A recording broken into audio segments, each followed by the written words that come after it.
এখন চিন্তা করে দেখেন যে 7 এ চলে যাওয়ার পরেও ওর ল্যাবরেটরি সব বন্ধুরা, গার্জিয়ানরা সবাই কিন্তু এখনো ওই একটা ভালো ছেলে না হইলে কিন্তু এই জিনিসটা একতাবদ্ধতা থাকে না। খুবই কষ্টের, এটা বলার না, বোঝার না, যার হবে সেই বুঝবে।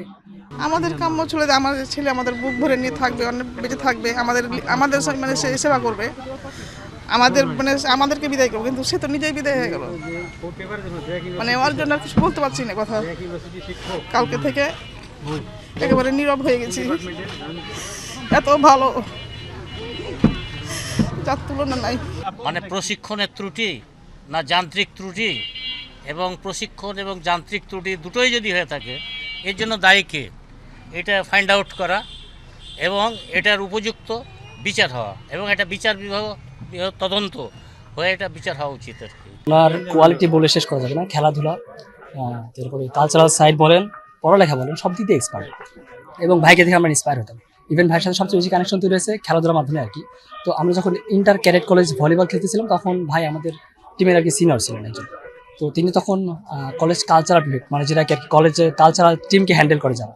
তো এই বোঝাই যাচ্ছে যে ভাই আসলে তার দিক নির্দেশনা, লিডারশিপে কোনো দিকে কমতি ছিল না। এবং যতদূর দেখছি সবসময় ভাই সবসময় একটা উষ্ণ হাসি বহন করে চলতো আর কি। যখনই দেখতাম হাসি খুশি মুখ, সিনিয়রের যে একটা দাপট টাপট, সেরকম ক্যারি করে যে জানতেন যে অনেক কিছু হয়, কিন্তু সেরকম কিছুই নেই। এবং ভাইয়ের যা আচরণ, যা কথাবার্তা, একদম ফার্স্ট ক্লাস। তো ভাইয়ের এইরকম হুট করে চলে যাওয়াতে পুরো ক্যারেট কমিউনিটি এবং আমরা যারা ছোট ভাই, সিনিয়র, জুনিয়র, বিভিন্ন ক্যারেক্টার কলেজে সবাই খুবই বিষয়টা আমাদের খুবই আঁচ করছে আর কি। এমন মৃত্যু তো কমনে কাম্য না। ইভেন এখানে তো শুধু এক একজন দেখতেছি এক একভাবে ডিফেন্ড করতেছে। ইভেন আমাদের সোশ্যাল মিডিয়ায় কোনো কিছু ঘটলে তারা দুটো পক্ষ তৈরি হয় আর কি, একটা পজিটিভ, একটা নেগেটিভ। তো তারা এখানে ডিফেন্ড করছে যে ভাইয়ের এখানে দোষ ছিল, তিনি ল্যান্ড আগে অন্যদিকে করতে নিজের বাঁচার জন্যই করছে, ওই করছে, বিভিন্ন ধরনের ক্যাজুয়ালিটি আর কি কথাবার্তা আসতেছে। কিন্তু আসলে ওখানে যা ঘটছে তা তো আমরা বলতে পারতেছি না। ইভেন আমরা এটাও দেখছি যে এই এয়ারক্রাফট, এই যুদ্ধ এয়ারক্রাফটটা কিন্তু রিসেন্ট না, এটা বলা যায় পরিত্যক্ত, যদি আমি একটা সাধারণ ভাষায় বলতে চাই। তো সেইটা আর কি, সেটা তো রাষ্ট্রের দোষ, ভাইয়ের দোষ না।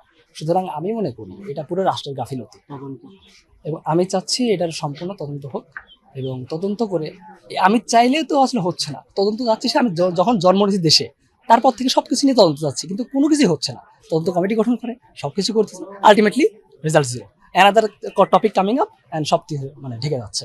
কি বলবো, আমরা সবাই অত্যন্ত দুঃখিত, কারণ অনেক স্বপ্ন নিয়ে হয়তো প্রতিটা বাবা মা, ও যখন ক্লাস 7 এ পড়ে, 7 থেকে তো পালিয়ে ক্যাডারে গেছে, কিন্তু আমাদের ছেলের ল্যাবরেটরি সব ছাত্র, ও 7 এ গেছে। এখন চিন্তা করে দেখেন যে 7 এ চলে যাওয়ার পরেও ওর ল্যাবরেটরি সব বন্ধুরা, গার্জিয়ানরা সবাই কিন্তু এখনো ওই একটা ভালো ছেলে না হইলে কিন্তু এই জিনিসটা একতাবদ্ধতা থাকে না। মানুষ চলে গেলে পরে, একটা ক্লাস থেকে চলে গেলে পরে ওই স্কুলটা আর মনে রাখে না, কিন্তু আমরা গার্জিয়ানরা এবং আমাদের ছেলেরা এখনো ওর জন্য ফিল করে, ওকে মনে রাখে, এবং যে কোনো অনুষ্ঠানে ওকে ওকে ইয়ে করা হয়। তাহলে কতটা একটা অমায়িক ছেলে হইলে পরে, খুবই ভালো, একদম হাসি খুশি একটা ছেলে। ওর সঙ্গে আমার লাস্ট দেখা হয়েছিল গত 1 বছর আগে, এক বন্ধুর বিয়ের অনুষ্ঠানে। হ্যাঁ, ওর বিয়েতে আমি ছিলাম না ইয়াতে। তখন যাই হোক, যখন ক্লাস, আমি বললাম যে বাবা, তোমাকে সে বাচ্চা বয়সে তোমাকে আমরা বিদায় দিছি, এখন তো অনেক তুমি লোক হয়ে গেছো, চিনতে পারছো? ওতে বলে কি আন্টি চিনবো না?